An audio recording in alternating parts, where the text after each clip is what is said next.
They told me my fences were ruining the view. So I took them down. I complied. I pulled every post by hand and stacked them in my barn and said nothing.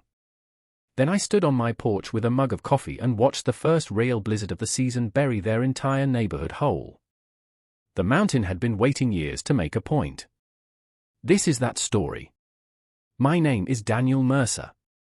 I live outside Red Hollow, Montana, on a ridge where winter doesn't arrive politely. Snow doesn't fall soft and pretty out here. It comes sideways, sharp, fast, and personal. I bought this place 25 years ago when ridgeland was cheap because nobody wanted the trouble. A small cabin. A red barn. A long stretch of pasture that drops toward the county road below. That road matters. Remember that detail. It matters more than anything else in this story. I've had winters up here that lasted 6 months. Winters that split fence posts and collapsed outbuildings. Winters that taught me things no textbook bothers with. I didn't move to this ridge. I learned this ridge. There's a difference, and that difference is what this whole story is about. Long before any subdivision existed below me, I built a line of snow fences along the north edge of my property. Nothing beautiful. Rough slats on steel posts, maybe 4 feet high. They looked like something a practical man built on a Saturday afternoon, because that's exactly what they were.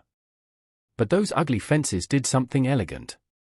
They interrupted the wind just enough to make the snow drop early, right across my pasture, instead of blowing downhill and piling into the low dip where the county road sits. Simple physics. The kind the mountain already knows by heart. For years, not a single complaint. The fences stood. The road stayed open. Neighbors I barely knew drove past in storms without ever realizing why. Then the neighborhood below me changed. And the people who moved in had opinions. About 10 years ago, a developer built Pinehurst Estates at the base of my hill. Fancy name. Nice houses. New people, the kind who join HOA board 6 months after moving in. That's when Carol Whitaker arrived. Mid-50s, polished boots, always dressed like she was headed somewhere better than wherever she was. She'd moved up from Arizona, which should have told me enough. The first time she spoke to me, she was standing at my fence line, staring at the slats like they'd personally offended her. "Are these yours?" I said they'd been mine longer than those houses had existed. She frowned. "They're not exactly attractive."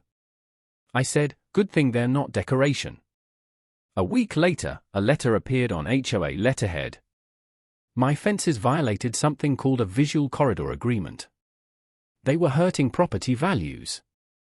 I had 14 days to remove them or face fines and legal action. So I went to their meeting.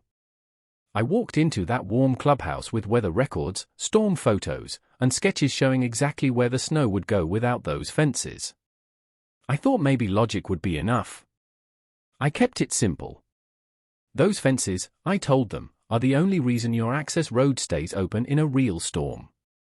Carol smiled like she was humoring a child.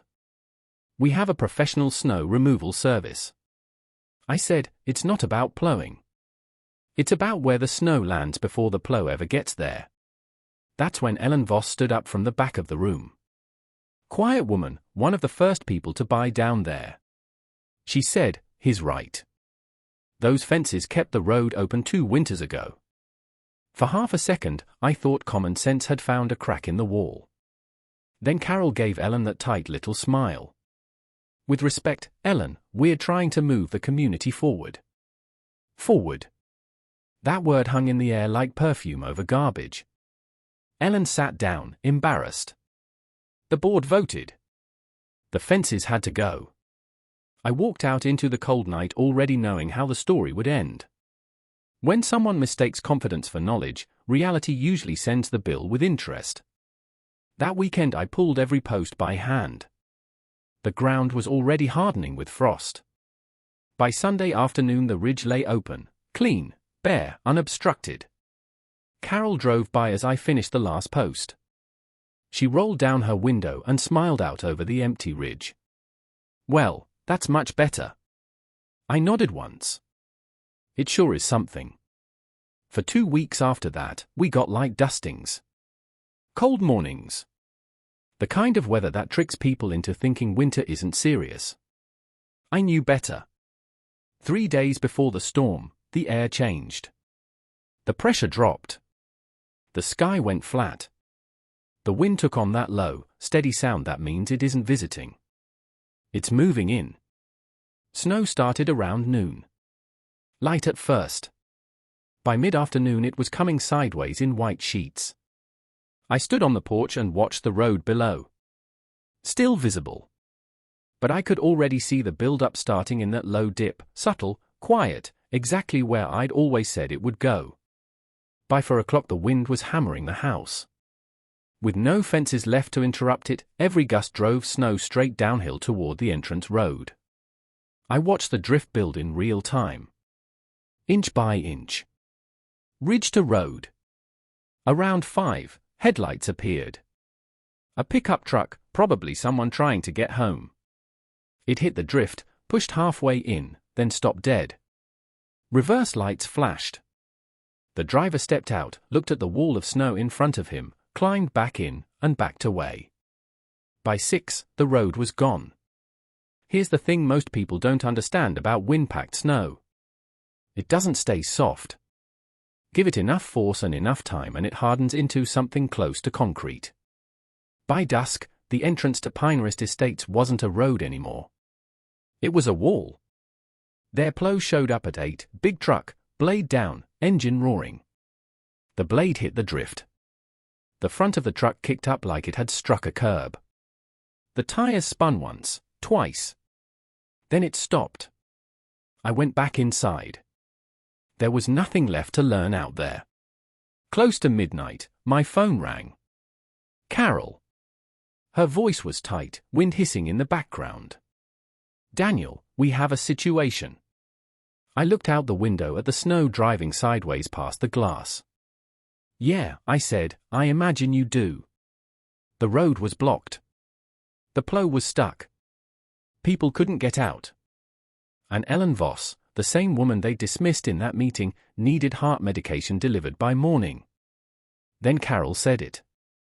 You need to fix this. This is your fault. That sat between us for a second. Then I said, as calmly as I could manage, no. This is exactly what I told you would happen. Silence. Then softer. Smaller. People are scared. Anger is easy to ignore. Fear isn't. So I told her the only truth that mattered. Nobody is getting through that road tonight. Keep everyone inside. Keep the heat on. Check on Ellen. I'll call the county at first light. It wasn't what she wanted to hear. It was the only answer there was. Morning came grey and heavy. I walked out to the ridge and looked down. The drift was 12 feet high in places, packed solid across the full width of the road. Not a drift anymore. A wall. Like the land itself had shut the gate. The county didn't bring a regular plow. They brought a rotary snowblower, the kind that chews a tunnel rather than pushing. It took them hours. Emergency vehicles went in first. Then supply trucks. Then finally people started getting out, one slow line of cars. Nearly 3 days trapped behind a decision made in a warm room by people who thought aesthetics mattered more than experience. The emergency bill came to just over $15,000. Funny how nobody mentioned the view after that. Spring came. One afternoon there was a knock at my door. Carol stood there with 2 board members. No clipboard. No attitude. Just people who'd finally met consequence. We were wrong, she said. I let them in. We sat at my kitchen table. She asked me to rebuild the fences. I told her I would, but not the old way. If they were going back up, they were going back as permanent safety infrastructure, written into the HOA documents, protected from future complaints, maintenance covered, every detail in writing. She agreed before I finished the sentence. I added, and I'm not doing it free. She nodded. That's fair. By early summer the fences were back, stronger, better placed, built to last. Carol moved back to Arizona before the next storm season. Ellen Voss brought me a peach pie in December and said, "Nice to see the mountain has some manners again." That made me laugh. A lot of people think power means being the loudest voice in the room. The one with the vote, the title, the legal letter. But titles don't impress the wind. Nature doesn't care who chaired the meeting.